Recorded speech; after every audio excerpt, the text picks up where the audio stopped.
Sonido. Buenos días, hermanos. ¿Cómo están todos? Yo también estoy bien, gracias por preguntar. Muy bien, les invito a buscar en sus Biblias en el libro de la epístola del apóstol San Pablo a los Romanos, en el capítulo 12.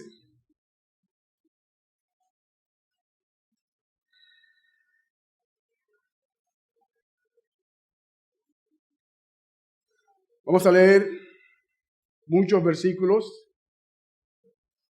porque necesitamos poner atención a lo que Dios nos quiere decir. Romanos capítulo 12, sí. Versículos del 1 al 21.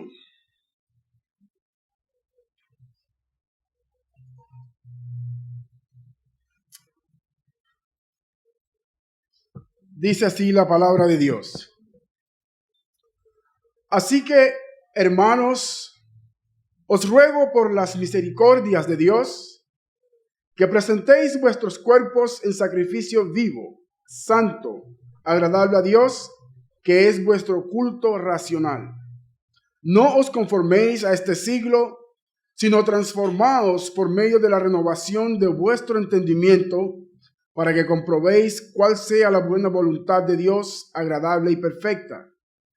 Digo pues, por la gracia que me es dada, a cada cual que está entre vosotros, que no tenga más alto concepto de sí que el que debe tener, sino que piense de sí con cordura, conforme a la medida de fe que Dios repartió a cada uno.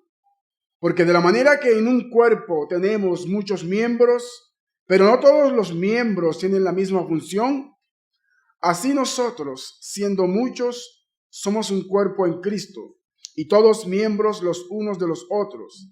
De manera que teniendo diferentes dones, según la gracia que nos es dada, si el de profecía, úsese conforme a la medida de la fe, o si de servicio, en servir, o el que enseña en la enseñanza, el que exhorta en la exhortación, el que reparte con liberalidad, el que preside con solicitud, el que hace misericordia con alegría. El amor sea sin fingimiento. Aborreced lo malo, seguid lo bueno. Amaos los unos a los otros con amor fraternal. En cuanto a honra, prefiriéndoos los unos a los otros. En lo que requiere diligencia, no perezosos. Fervientes en espíritu, sirviendo al Señor. Gozosos en la esperanza. Sufridos en la tribulación. Constantes en la oración. Compartiendo para las necesidades de los santos. Practicando la hospitalidad. Bendecid a los que os persiguen. Bendecid y no maldigáis. Gozaos con los que se gozan, llorad con los que lloran. Unánimes entre vosotros, no altivos, sino asociándoos con los humildes. No seáis sabios en vuestra propia opinión, no paguéis a nadie mal por mal, procurad lo bueno delante de todos los hombres. Si es posible, en cuanto dependa de vosotros, estad en paz con todos los hombres. No os venguéis vosotros mismos, amados míos, sino dejad lugar a la ira de Dios, porque escrito está: mía es la venganza, yo pagaré, dice el Señor. Así que si tu enemigo tuviere hambre, dale de comer. Si tuviere sed, dale de beber, pues haciendo esto, ascuas de fuego amontonarás sobre su cabeza. No seas vencido de lo malo, sino vence con el bien el mal. Pueden sentarse.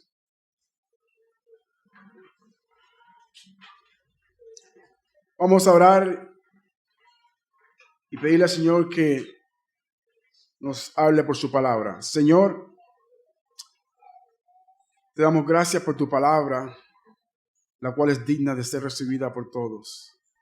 Pedimos en esta mañana que nos hables por ella, para vivir conforme a lo que tú demandas. Oh Dios, para renovar nuestros pensamientos, nuestra mente, y así tener una buena conducta delante de ti, delante de los hombres. y en medio de nuestra iglesia. Gracias en Cristo Jesús. Amén. Muy bien. En el libro de Romanos, el apóstol Pablo expone de una manera magistral la revelación de la justicia de Dios, o sea, la salvación por fe. Y esta salvación, por supuesto, en Cristo Jesús. De manera que el apóstol hace una muy buena explicación de la doctrina del Evangelio en el libro de Romanos. Dijo un predicador que si solo existiera un libro de la Biblia, Romanos sería suficiente, porque él explica toda la doctrina del Evangelio. Así que el apóstol enfatiza desde el capítulo 1 hasta el capítulo 11 cómo el pecado afectó cada parte de nuestro ser por cuanto éramos esclavos de él, y cómo a través de la justicia de Dios estamos a paz con él. Es decir, hemos sido salvos por medio de la fe en Jesucristo y así tenemos paz para con Dios. Por tanto, mientras los creyentes aguardamos la redención de nuestros cuerpos en el día postrero, estamos sometidos a un proceso de transformación, de santificación. La santificación que se demuestra con un cambio de conducta, de pensamiento. Como dice el apóstol Pablo, somos nueva criatura, las cosas viejas pasaron, he aquí todas son hechas nuevas. Pero esta conducta es progresiva, ¿verdad? Ese es el proceso de santificación. Esa conducta es progresiva por medio de la búsqueda de Dios a través de los medios de gracia. Estamos siempre en constante oración, en lectura y estudio de la palabra. Estamos en comunión, en devocionales, etc. Es una manera en cómo nosotros nos santificamos. Así que el estilo de vida no solo consiste en producir en nosotros un cambio de conducta o en hacernos aprender algunas cosas, sino que exige una renovación de nuestra mente, de nuestro pensamiento. Somos nuevas criaturas, nuestro pensamiento ha cambiado, nuestra mente ha cambiado. Dice el apóstol que si en el pasado conocíamos a Cristo, ya no lo conocemos así. Pero si no logramos transformar nuestros pensamientos, no podremos cambiar nuestra forma de vivir. Es decir, no podemos cambiar nuestra conducta. Pero gracias a Dios, que su Espíritu Santo habita en nosotros y nos da poder para hacer morir las obras de la carne y para que seamos instrumentos de justicia para Dios. Gracias a Dios por su Espíritu Santo. Así que nuestro sermón tiene como título La conducta del creyente que agrada a Dios en todo tiempo. La conducta del creyente que agrada a Dios en todo tiempo. Y lo vamos a desarrollar en 3 puntos. La conducta del creyente ante Dios, la conducta del creyente en medio de la iglesia y la conducta del creyente ante el mundo. 3 puntos. La relación vertical y luego la horizontal, básicamente. Así que vamos a leer entonces y enfocarnos en nuestro primer punto. Romanos capítulo 12, versículos 1 y 2. Dice el apóstol: Así que, hermanos, os ruego por las misericordias de Dios que presentéis vuestros cuerpos en sacrificio vivo, santo, agradable a Dios, que es vuestro culto racional. No os conforméis a este siglo, sino transformaos por medio de la renovación de vuestro entendimiento, para que comprobéis cuál sea la buena voluntad de Dios, agradable y perfecta. La conjunción así que el apóstol Pablo aquí menciona es un tipo de enlace entre lo que ha explicado en el capítulo 1 al 11 para luego explicar de forma práctica cómo debemos vivir la vida cristiana. No que el apóstol Pablo no haya hecho ningún tipo de aplicación en los capítulos anteriores. De hecho, lo ha hecho. En el capítulo 6 dice que hemos muerto al pecado y cómo podemos vivir en él. Y demuestra cómo debemos vivir ¿verdad? Una vida cristiana. Pero hay un enlace entre esta frase, así que ya habló de la doctrina cristiana, ahora empieza a demostrar con aplicaciones cómo debemos vivir esta vida. Y dice que ruega por las misericordias de Dios, por la gracia de Dios, Él ruega que presentemos nuestros cuerpos vivos, en sacrificio vivo, santo, agradable a Dios. Así que el apóstol exhorta al creyente que presenten sus cuerpos en sacrificio vivo. Es decir, que demostremos cómo la justicia de Dios, cómo esta salvación tan grande y su misericordia son nuevas cada mañana en nuestras vidas. Es una manera de vivir en una transformación de nuestra vida. Es una dedicación total a Dios. Dice que debemos presentar nuestros cuerpos en sacrificio. La palabra sacrificio también es holocausto. Y en referencia al Antiguo Testamento, el sacrificio se presentaba con animales vivos, pero que morían. Pero nuestro sacrificio es vivo porque nuestros cuerpos son vivos y adoran al Señor en todo tiempo. Nuestra vida entonces es una vida de adoración al Señor. Nuestra vida es una vida que demanda un sacrificio vivo de vivir delante del Señor todos los días en santidad. Dios demanda que vivamos delante de Él y que todo nuestro ser, cuerpo y alma sea de adoración a Él. No solamente que adoramos con palabras, sino que nuestros actos, nuestros pensamientos, nuestra mente es una vida de adoración a Dios. De manera que la adoración no solamente es cantar a Dios, sino vivir en santidad delante de Dios. Además, es un sacrificio santo porque se ofrece en unión con Cristo. De manera que así llega a ser aceptable a Dios. Esta es la verdadera adoración. Este es nuestro culto espiritual. Este es nuestro culto racional. Esta es nuestra forma de adorar a Dios. Una vida que agrade delante de Él en todo tiempo. Así que claramente vemos cómo Dios, no el apóstol, sino cómo Dios demanda que vivamos delante de Él, muertos al pecado, como dice el apóstol Pablo, ¿verdad? En Romanos 6 dice que si hemos muerto al pecado, ¿cómo podemos vivir en él? Vamos a ver la exhortación de Pablo en Romanos 6. En el versículo 11 dice el apóstol, y vamos a leer un poquito del versículo 11 en adelante. Así también vosotros, consideraos muertos al pecado, pero vivos para Dios en Cristo Jesús, Señor nuestro.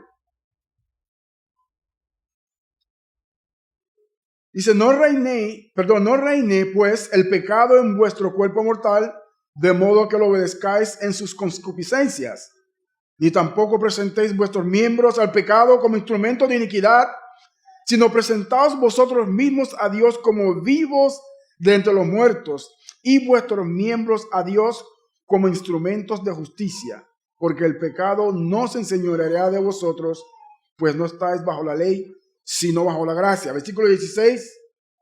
¿No sabéis que si os sometéis a alguien como esclavos para obedecerle, sois esclavos de aquel a quien obedecéis, sea del pecado para muerte, o sea de la obediencia para justicia?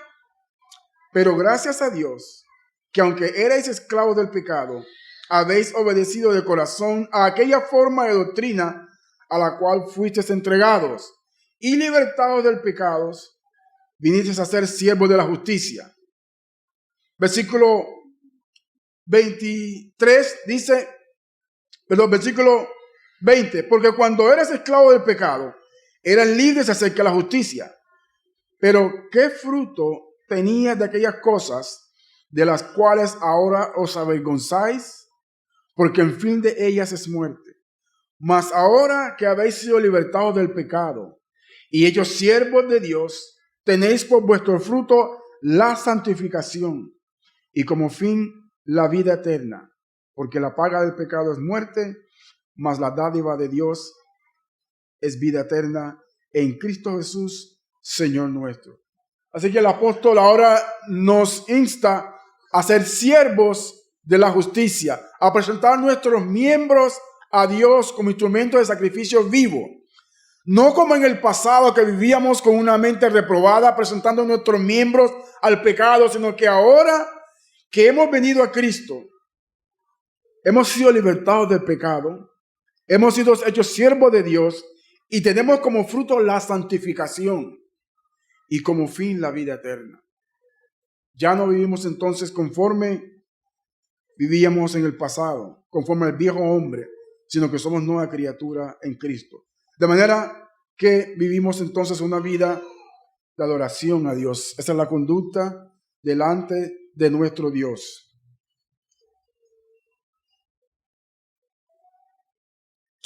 Así que la Escritura dice que si debemos vivir una vida en sacrificio, entonces, ¿cómo debemos amar a Dios? Estamos hablando del punto del creyente y su conducta delante de Dios. La Biblia dice que amarás al Señor tu Dios con toda tu alma, con toda tu mente, con todo tu cuerpo y con todo tu corazón. El todo del ser humano es sacrificio a Dios. Nuestros pensamientos siempre van alineados a la Escritura, a lo que Dios demanda de nosotros. Nuestro actuar, nuestras palabras, ese es el sacrificio vivo delante de Dios. Una vez más, el sacrificio no es presentar un animal, sino nuestro cuerpo para santificarlo. Ese es nuestro sacrificio. En la conversación de Jesús con la mujer samaritana, Él le dice a ella que el Padre busca adoradores que le adoren en espíritu y en verdad. Porque tales adoradores busca el Padre que le adoren. En Primera de Pedro, también dice el apóstol Pedro, en cuanto al servicio espiritual, vamos a leerlo, Primera de Pedro 2:1.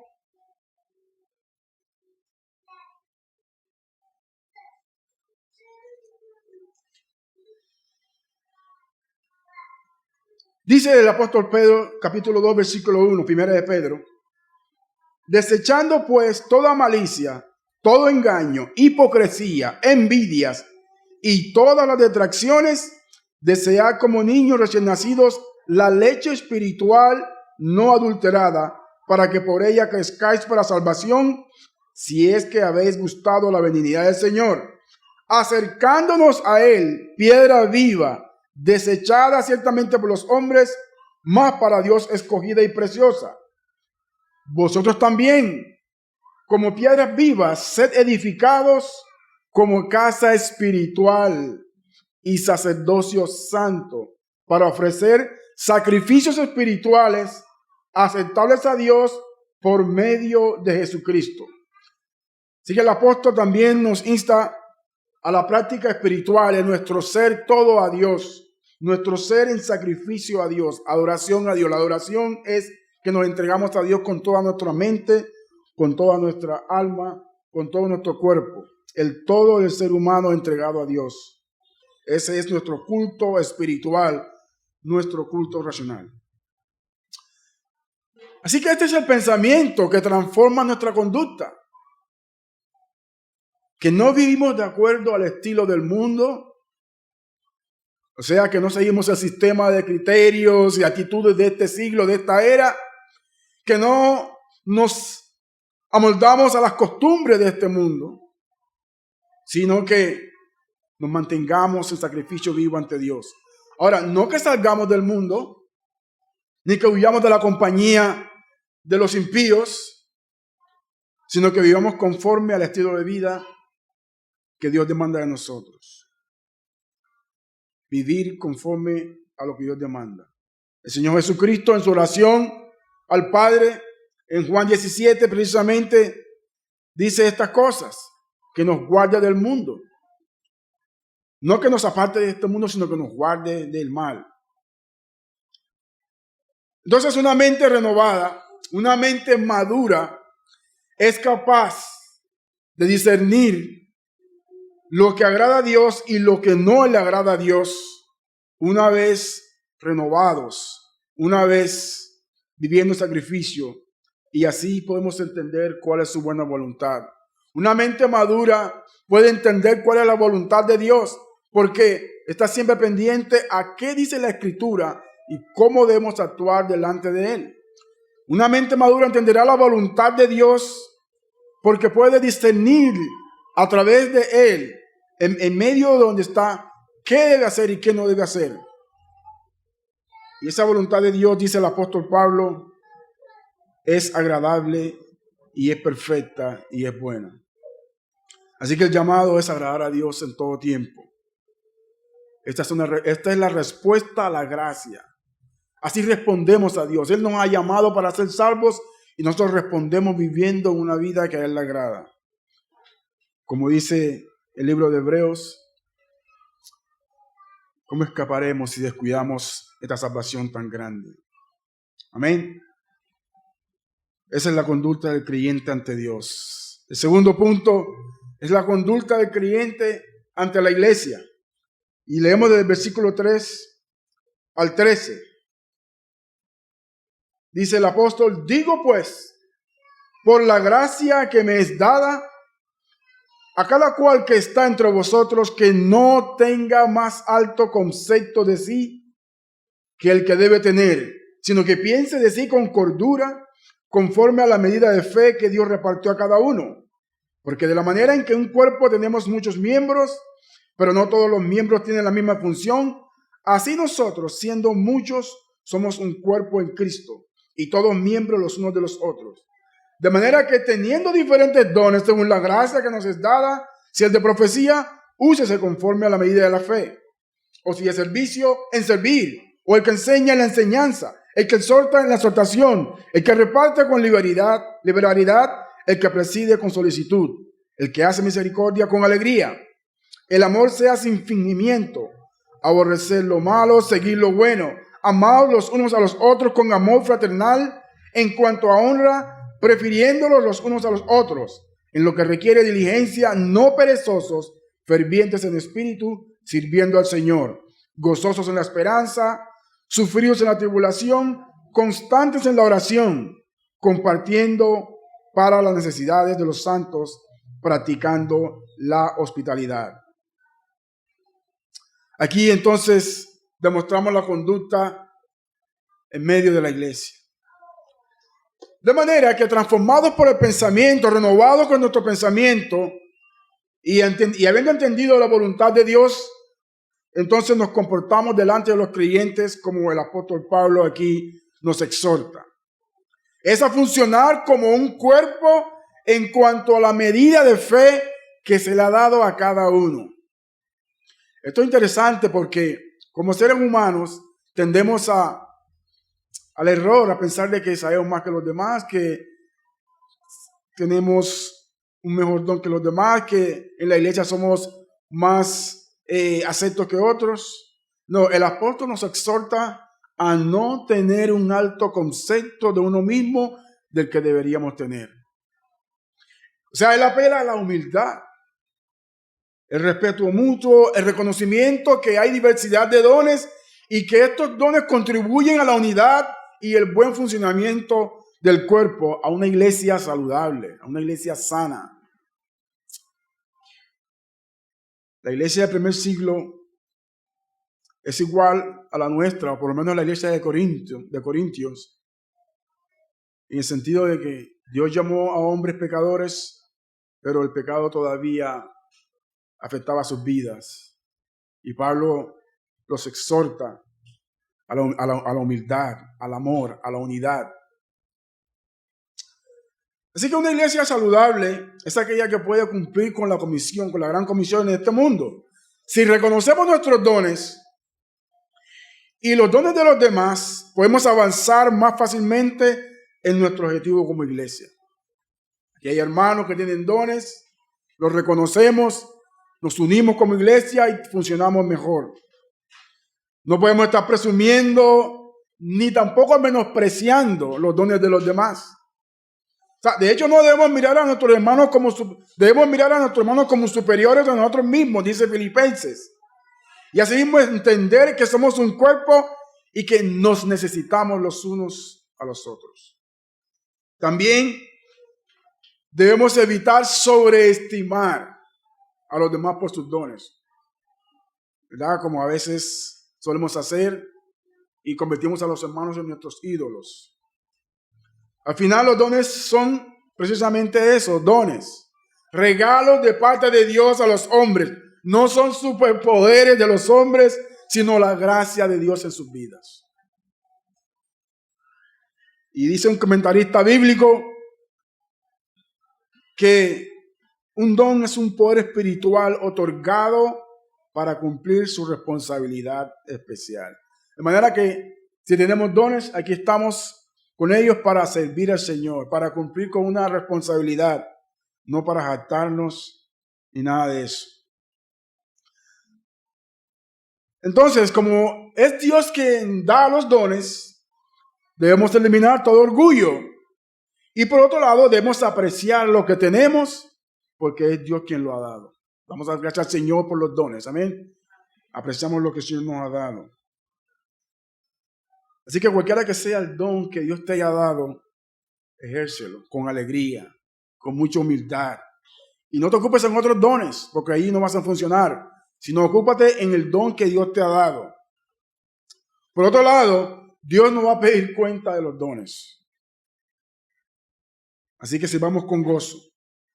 Hay una gran lista de lo que el apóstol Pablo menciona en esta exhortación acerca de los dones.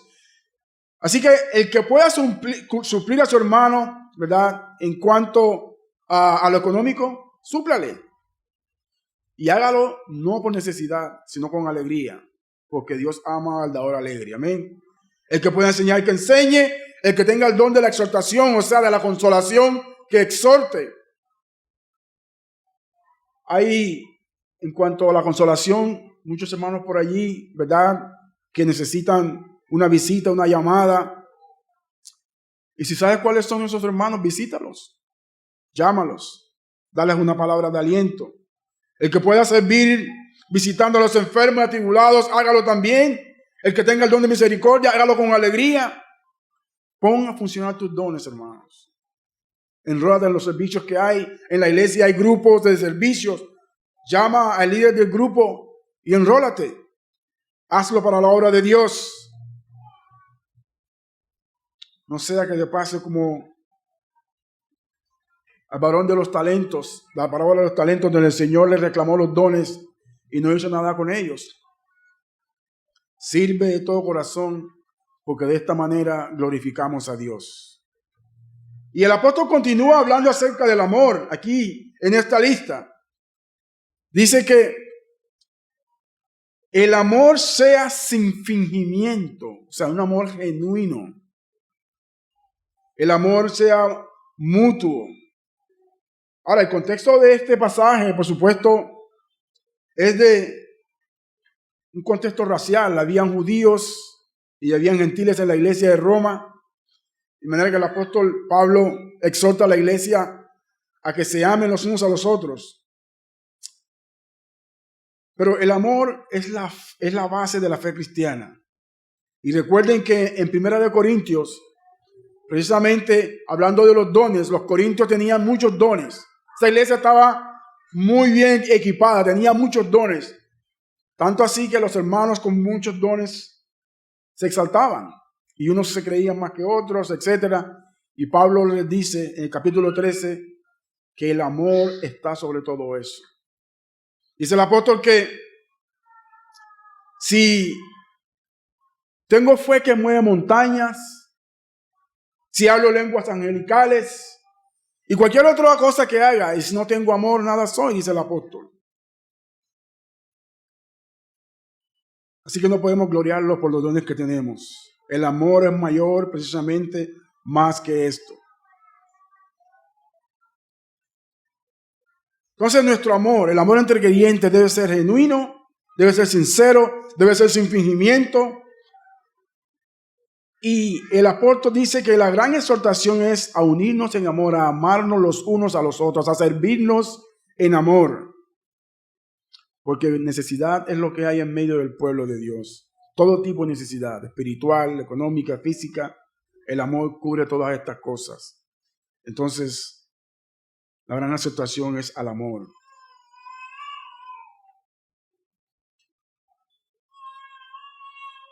Así entonces concluimos con el tercer punto que dice la conducta del creyente ante la sociedad. La situación, vamos a leer el versículo 14 al 21. Dice, bendecid a los que os persiguen, bendecid y no maldigáis, gozad con los que se gozan, llorad con los que lloran, unánimes entre vosotros, no altivos, sino asociándonos con los humildes, no seáis sabios en vuestra propia opinión, no paguéis a nadie mal por mal, procurad lo bueno delante de todos los hombres, si es posible, en cuanto dependa de vosotros, estar en paz con todos los hombres. No os venguéis vosotros mismos, amados míos, sino dejad lugar a la ira de Dios, porque escrito está, mía es la venganza, yo pagaré, dice el Señor. Así que si tu enemigo tuviere hambre, dale de comer. Si tuviere sed, dale de beber. Pues haciendo esto, ascuas de fuego amontonará sobre su cabeza. No seas vencido de lo malo, sino vence con el bien el mal. Sí, la situación entonces en el Imperio Romano era de persecución para los creyentes. De manera que el apóstol Pablo hace un giro en la exhortación. Él estaba amonestando a los creyentes de servir al Señor, pero ahora, en el versículo 14 en adelante, va a usar un tipo de órdenes, de comandos, de imperativos. O sea, él va a decir, haz esto y no hagas aquello. Haz esto y no hagas aquello. En los versículos anteriores era una amonestación con mucho amor, pero ahora es mandato del apóstol. Y dice el versículo 14, bendecid a los que os persiguen, bendecid y no maldigáis. Estos órdenes y comandos empiezan con un verbo en infinitivo. Hagan algo, o no hagan tal cosa, ¿verdad? De manera que es una orden ahora. Y el apóstol entonces demanda a los creyentes a abstenerse de proferir maldición y manda a bendecir a los que persiguen.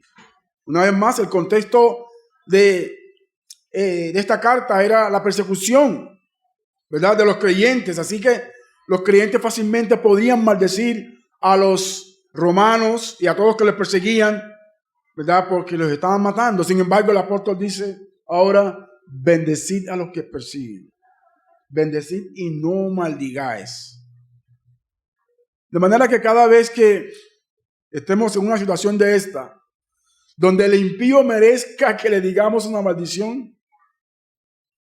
debemos respetar nuestra lengua y armarnos de valor para no actuar conforme al mundo, porque es muy fácil maldecir.